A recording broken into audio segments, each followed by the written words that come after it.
సభకు నమస్కారం. భవానీ సాహిత్య వేదిక నిర్వహిస్తున్నటువంటి పుస్తకావిష్కరణకు ఇచ్చేసినటువంటి మీ అందరికీ, సభకు అధ్యక్షత వహిస్తున్నటువంటి అన్న వైరాగ్యం ప్రభాకర్ గారికి, ఎందుకంటే ఎవరిది వాళ్ళు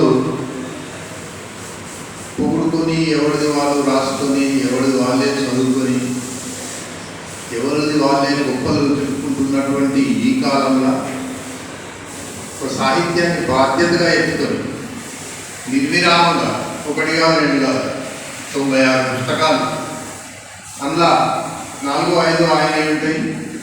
మిగతా అన్నీ వివిధ ప్రక్రియలో వివిధ వ్యక్తులు రాసినటువంటి కథా, కవిత్వం, విమర్శ, ఇట్లా అనేక సాహిత్య ప్రక్రియలను వెలికి తీస్తూ ప్రోత్సహిస్తూ పుస్తకాలు వేస్తున్నటువంటి అన్న ప్రభాకర్ గారు, నిజంగా మీకు నమస్కారాలు. మంచి పని. ఇట్లాంటి సాహిత్యాన్ని తెచ్చి ఇట్లా మీటింగ్ పెట్టి ప్రజల్లోకి ఒక ఎరువులాగా పంపిస్తున్నటువంటి మీకు ప్రత్యేక ధన్యవాదాలు తెలియజేస్తూ, వేదిక మీద ఉన్నటువంటి ముందుగానే ఆహ్వానంలోనే ఒక విభిన్నమైనటువంటి కొందరు మాట్లాడుతుంటే, కొందరు పొగుడుతుంటే ఏమన్నా కానీ మహేందర్ అన్న నిజంగా ఆ వ్యాఖ్యానం అద్భుతంగా, అంటే ఒక వ్యక్తిని నిజంగా బొమ్మ గీసి బోర్డు మీద పెట్టినట్టు అంత అద్భుతంగా పరిచయం చేసినటువంటి మహేందర్ అన్న, మరియు కథ ఎట్లా ఉండాలి అని కథాశిల్పి. మేము కథలు రాసే మొదటి రోజుల్లో ఇష్టంగా చదువుకొని అసలు కథ అంటే ఇట్లా రాయాలి, ఈ విధంగా ఉండాలని ఆయన కథల్ని చాలా ఒక నిబద్ధతతో చదువుకున్నాం.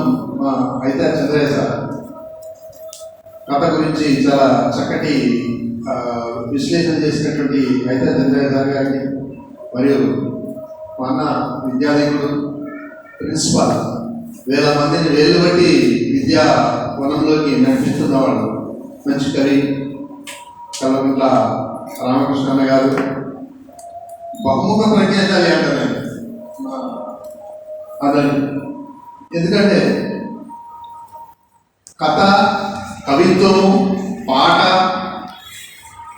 దానికి మించి ఒక నాయకత్వ లక్షణాలు, అంటే తెలంగాణ ఉద్యమాన్ని ఒక ఉబ్బెత్తున ఎగుస్తున్నటువంటి క్రమంలో సాహిత్యానికి, ఉద్యమానికి అనుసంధానం చేస్తూ కరీంనగర్ జిల్లా నుంచి రాష్ట్ర స్థాయిగా నాయకత్వం తెలంగాణ చేతులకు వహించినటువంటి మా గాజోలు నాగకృష్ణ అన్న, చక్కటి గాయకులు. మళ్ళీ ఇప్పుడు అద్భుతమైన కథల పోటీలో మాకు పోటీగా ఇప్పుడు ఉన్నదంటే అన్న పోటీ పడుతుందంటే మంచి కథ, కొత్త మంచి సబ్జెక్టుతో వస్తుందో అని అంత అద్భుతమైనటువంటి కథలు రాస్తున్నటువంటి అన్న. మరియు గంగాధర్ అన్న చాలా చక్కటి సమీక్ష చేశారు. సమీక్ష అంటే మామూలుగా పరామర్శలాగా ఉంటుంది, పుస్తకం ఇట్లుంది అట్లుంది, కథ అట్లుంది ఇట్లా పోకపోతే కాకుండా చక్కటి సమీక్ష చేశారు, విశ్లేషణాత్మకమైన సమీక్ష. అసలు సాహిత్యానికి ఏం కావాలి, సమాజానికి ఏం కావాలి, సమాజం సాహిత్యంతో ఎట్లా ముడిపడి ఉంటుంది, సాహిత్యం లేని సమాజం ఎట్లా ఉంటుంది, చాలా చక్కటి విశ్లేషణ చేసినటువంటి అన్న